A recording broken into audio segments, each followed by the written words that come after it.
Hi.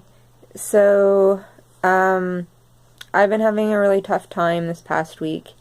Um, I have hydrocephalus and I have a shunt, and my psychiatrist wanted to start me on a new antidepressant called Mirtazapine or Remeron, and it interacted with my shunt, and so I'm a little bit different today rather than the other videos because my shunt is now overdraining. It feels like temporary, I hope, brain damage.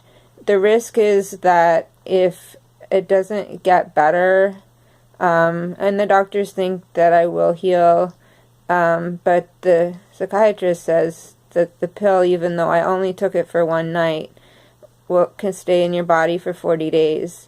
I've been having like a lot of symptoms, not necessarily the ones that I've seen online with this type of interaction, that being I'm a female, I took mirtazapine, also known as Remeron. I also take risperidol. Another thing is, same as risperidol, is if you take Abilify. I'll put the link to the article after the video's done here. So you can get, it can really mess up your shunt. And it's not even a really big, not a lot of people have been affected, or maybe it's little known, I don't know. But apparently my psychiatrist is going to have a lot of paperwork, somebody told me, because I've had a lot of side effects. My speech is slowed down. My sensory processing is a lot different. I'm really sensitive when I walk. It's like I have shoots of energy in my head. I can feel the shunt at the top of my head, the drainage part. It's swollen. I also could feel the way it drains down out from my abdomen to my kidneys. I could feel that point for a while. That was at first, and now I can't feel that. It's upper. I'm trying to find different ways to lie down, especially for sleeping, because I tend to wake up feeling nauseated, and because I have to stop taking antidepressants for 17 days just to be safe. I cry at like the least little thing, and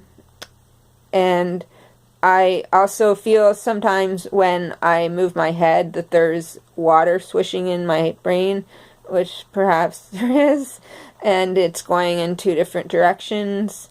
When I go up the stairs, I have to kind of hold on, either lean into the wall or hold the railing, and I don't know, just a whole bunch of things. The most common, I don't really have that much of a headache. It's a low-grade headache, so it's not something I would take like medicine for. I'm not able to think the same way. I did go to the ER twice. I don't have a neurosurgeon, haven't had this problem in 20 years. My shunt's expired. I didn't even think it was working.